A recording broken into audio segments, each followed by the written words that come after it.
What's up, vapors? Thanks for checking out Daily Vape TV. My name is Nick, and it's Fresh Build Friday. That's right, it's that time of the week again where we get you ready for the weekend with a brand new coil build. So after releasing my previous Pulse video, the comments came flooding in from you guys telling me all of the things that I did wrong. So, you know, I'm not afraid to admit my mistakes, and yes, I definitely made a few mistakes on that video. So this video is going to be a little bit different. I'm going to throw a different build on the Pulse 22, and hopefully I get everything correct. So a big thanks to all of you that gave me constructive criticism, but without further ado, let's go ahead and grab our mod, our tools, our wire, our wick, our addy, our juice, all that good stuff. Let's go down to the close-up view and build it up. Alright guys, so for today's build, we're going to need some of this stuff right here. This is 26 gauge Nichrome 80 from our friends over at Lightning Vapes, and we're going to need about 3 feet of this stuff, so let's just measure that out. About right there. That looks good to me. And trim it off. So the next thing we're going to do is straighten this wire out by just loosening up the chuck of our drill here real quick and putting it right in there. Alright, let's go all the way out with the wire here and give it a good tug and start spinning up the drill. So now that we have our nice straight piece of wire here, we're just going to double it up and just even out the ends. Oh, don't let it get caught on your tools. And I'm just going to make another 45-degree angle right there on the end just to give it a little bit more tension. Tighten it down once again. Real good and tight this time here.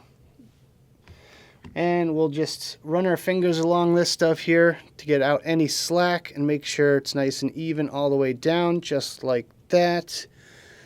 And once again, spin it up.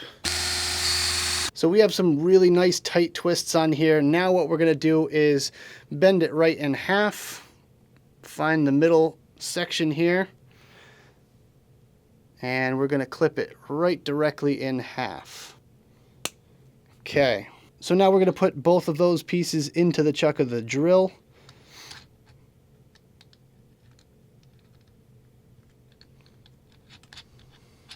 Tighten everything down. Really super tight on this one too. Now what you want to do is reverse the direction of your drill. Make sure those pieces are parallel and there's no slack whatsoever. And then grip onto it with your pliers at the other end there. Just like that. So our drill is now reversed in the original direction. So now it's going counterclockwise. And let's spin them up.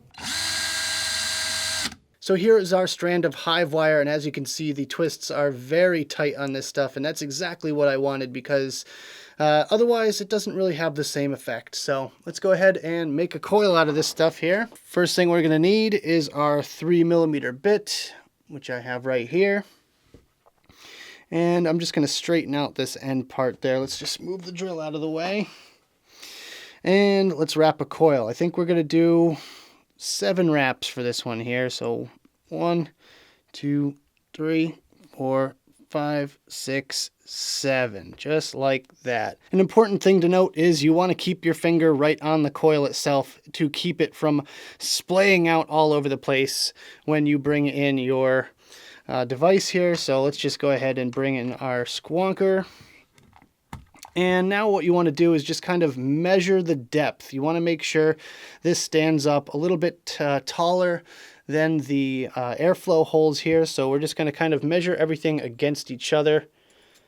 So we put the cap right there, put the coil next to it, and just kind of judge based off of that. You want to make sure your legs are an appropriate length here for this coil and this device. So looks like we need to cut off about that much. Maybe a little bit more than that. So that's what I'm shooting for here. Let's just go ahead and give it a trim.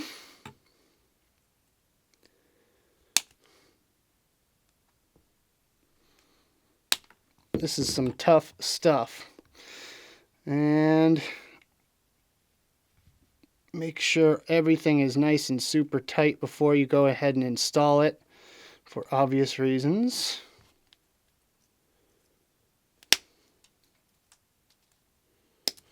Okay, and you're just gonna place your coil in there. Might have to loosen it up.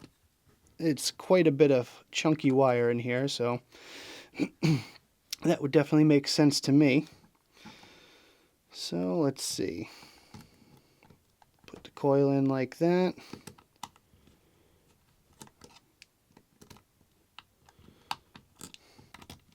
Tighten everything down here. Sorry, I'm just concentrating super hard. Just trying to make sure this coil stays put.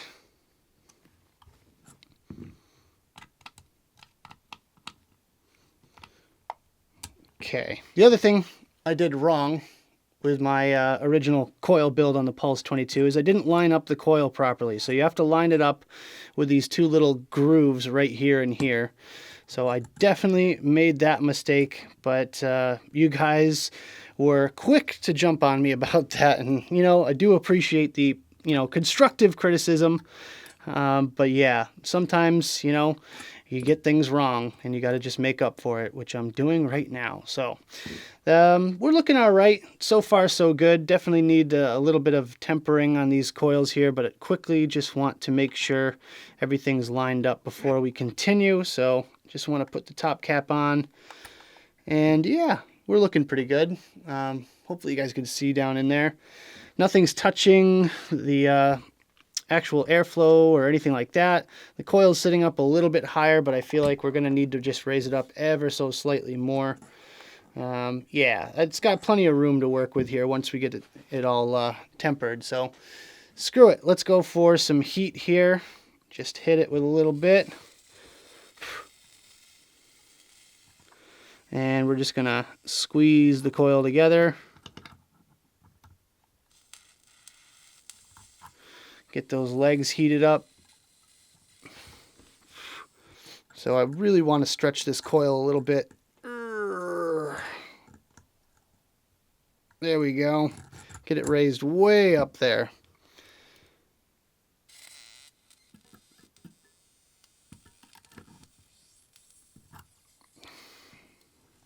There we go.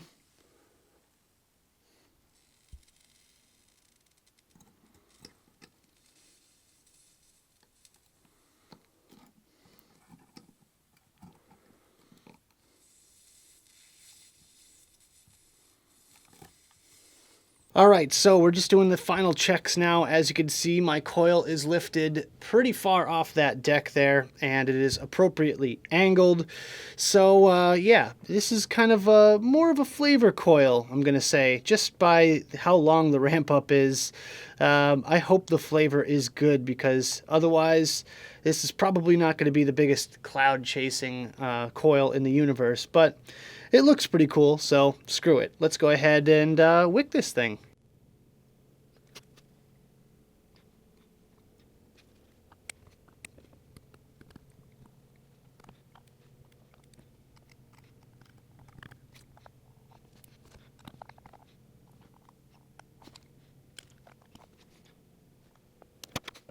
All right, ladies and gentlemen, we are all built up, we are all wicked up, we are all squonked up. Let's go ahead and check out some of this vapor production.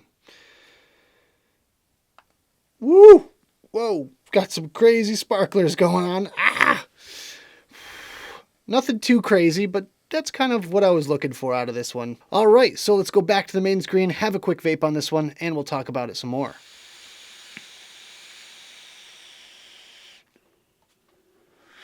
All right, guys, I hope you enjoyed the build. Now let's talk about the coil that we just put in our Pulse 22. This one ohmed out to 0.47 ohms, which is definitely on the higher side. I was not expecting that whatsoever, considering there's 4 strands of 26 gauge wire in here, all nichrome. I was expecting a little bit lower than that. So if you're planning on building this one at home, take a wrap or 2 off. I feel like that's going to be a lot better if you're looking for a little bit more on the cloud side. All right, so on to my first category, which is the heat. The heat on this one is very mild and mellow. It's kind of a very low heat sort of build meant for flavor, and in that department it's definitely doing its job. So I currently have the airflow cut off to 1 hole per side, and that's doing the job. Honestly, with the coil lifted up so high like I have it now, I'm getting really good airflow considering. So I would kind of say that it's almost equivalent to having both air holes with the coil just sitting straight in front of the little tubes at the bottom there. So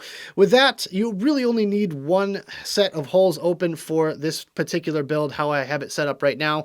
However, if you're deciding to build this one at home and taking a couple of wraps off, then you might actually need a little bit more. So for my second category, which is the ramp up and ramp down time, I do have a freshly charged battery in here reading 4.2 volts, and I'm still getting about a 3 to 4 second ramp up time, which is pretty poor. You know, you're probably going to want to purge it for a second through this thing before you start your inhale, just to get those coils a little bit of a head start. But with that being said, let's go ahead and take a draw off of this thing and check out the ramp down time.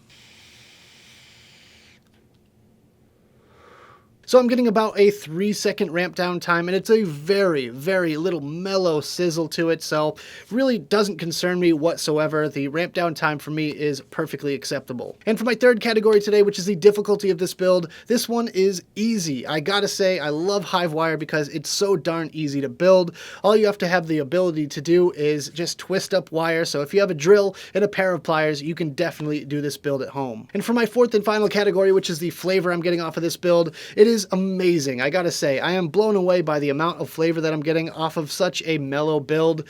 You know, sometimes it doesn't really always work out that when you have more vapor production, you get more flavor along with it. So this one here, for so little vapor production, I'm getting tremendous flavor off of it. Right now, I'm vaping a raspberry, strawberry, blueberry ice cream, and it's just great because I'm getting a little note of tart raspberry, a nice mellow blueberry and strawberry with an underlying note of cream as well. So as far as the flavor goes on this one, I give it 2 big thumbs up. So that about does it for this video, guys. I hope you enjoyed. If you did, make sure you hit that like button and subscribe for more videos just like this.